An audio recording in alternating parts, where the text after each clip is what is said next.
Yeah. And so it also, I mean, that's it's totally makes sense, an advertising thing, but, looking at other business concepts, Sure. thinking about what you can, because I can remember struggling with even a tech store, okay, well, how do I, what can we offer to upsell? How do we get that extra, revenue out of here and offer as a real value? And things that you may be missing, if there are consumables in your, product mix that you're selling to people, or consumables in the services that you're offering, those are great things to, offer as a subscription or a recurring, membership type thing. And also then to bundle, hey, you're going to get this incentive, members pay less. And also I think it's very important to talk about the service levels. So maybe there's another level of service that you can offer with folks that sign up in, for your membership program, your subscription program. Maybe they get service a little faster. We used to let people cut in front of the line. If you walked in, once towards the end of my ownership at Tech Restore, when so much of the business was the phone business, nobody wanted to wait. So if you signed up for a program with us, you could basically skip to the front of the line and get service quicker. It worked out really well. That's that's great. Oh yeah. Worked out good. And even just thinking of it differently, I think reward programs are also recurring revenue. The whole, hey, if you sell sandwiches, here's a punch card, and when you get 10, we give you a free sandwich, right? You're planning on that, but maybe you can flip it upside down. Like we have a place here in town that my wife and I just went to, and it's like, look, buy a $25 sandwich card and you get a free sandwich right now, which is, I think, a little better for your business because you get that money up front. You can track those sales. You've locked them in. You've given them the incentive right away. You just kind of have flipped it upside down. You flip it upside down. You give them the free month up front. Sure. Yep. You get the free month up front, but they've paid up front as well. Yeah. It's a trade-off. Yep. I think it's really great. And then I think based on what your business is, to look at the content. Can you create some kind of content? I mean, if you're in the creative content business already, it's a no-brainer to create membership groups. Maybe it's mastermind groups that you can get people involved in that want to learn. Maybe it's DIY groups where folks that want to support themselves or help each other build something with the products that you sell, and you can get I read an article about companies selling ADUs. I don't know if you have those out there, Dave, accessory dwelling units. Oh yeah. Little small. We had the I can't think of the name of the company. Yeah, we had somebody on that made those. That's right. Not too long ago. Yep. And this company's like, well, how can we add this recurring revenue? And it turned out there was just a huge demand for people that wanted to learn about this process and not just buy everything, but buy the whole thing built. So they started a YouTube channel, built up their following, started a mastermind group, started charging annual fee. So folks would subscribe to learn all about the process, whether they went with this company to buy the hardware or the entirely built ADU. Either way, it was an entirely new revenue stream for them that, this recurring, it was great. Yeah. And they did really well with it. Yeah. I'm a big fan. Again, can you create a course like these folks? How can you put something together that folks can learn from about your business or about whatever it is you're creating or what you sell? And also, can you write a book, right? You should write a book about whatever you're doing. If you're a small business owner, you should sit down and write something. It doesn't have to be too crazy. We've done it here on the show. Yeah. Put it up, self-publish it. It becomes like your business card. It becomes more about your story, about what kind of company you've built and your culture. You can give it away to your customers, and it'll generate recurring revenue for you as well. I love it. Yeah. And of course, you should check out our mistakes book at businessshow.co/mistakes. That's right. Yeah. That's good. So a ton of other things, warranties, very obvious. Selling extended warranties if you're buying something up front. I don't think you can buy software anymore without buying a subscription. It seems it's rare, man. It's rare.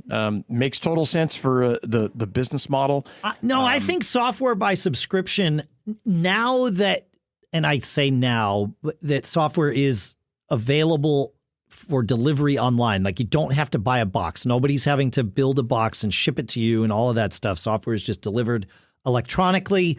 There was a time, kids, ask your parents, when that was not the case. And so it made perfect sense to sell a box of software because A, there was no other way to get it. And B, updates, bug fixes, those sorts of things were not nearly as common as they are now. Like there were times where it was like, oh crap, there's a bug in this.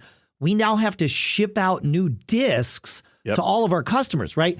Nowadays, that's not the case. You know, people can make little tweaks to the software and you get your updates. It's a normal thing. If you pick up your phone once a day and look at the App Store, it'll tell you, oh yeah, there's, 14 updates for your apps. That's not how it always was.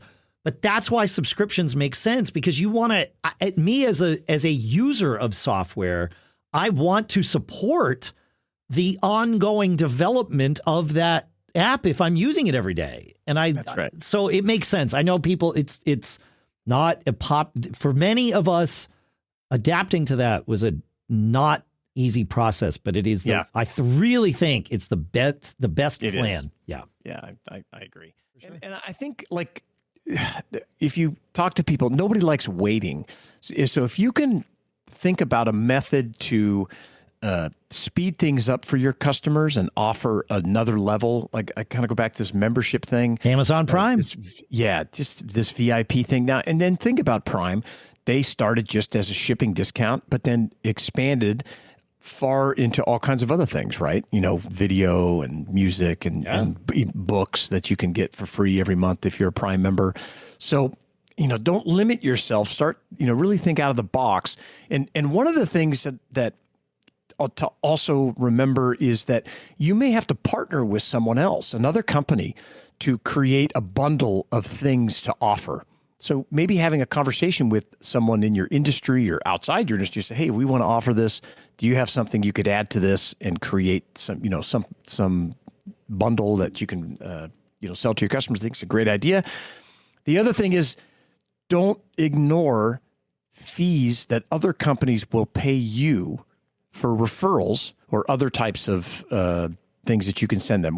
With Tech Restore, we had an agreement with a data recovery business that, it just with normal referrals that we would have done anyway, but because we were able to send them over, link them in through our link or give them our code. It was a $3,000 or $4,000 a month, mailbox money that would just show up and we wouldn't even know about it. So it was great.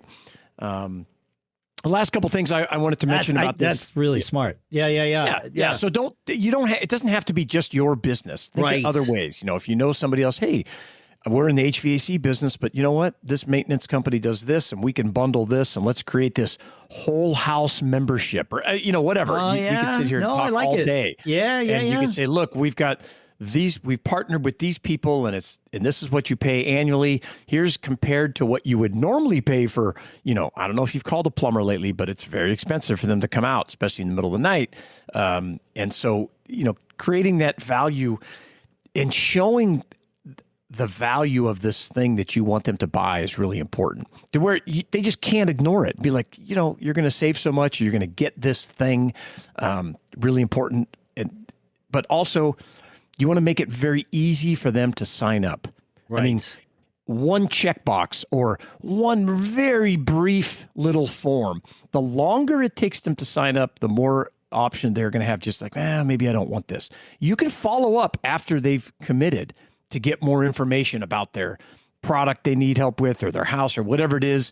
You can get that data after, but you want to get them into the membership program, the subscription, the recurring revenue, show them why it's such a great value, and then follow up with, okay, now that you've did this, we're going to get you set up. You'll be more successful in that. So it's just that there's got to be a way in every single business that you can do this.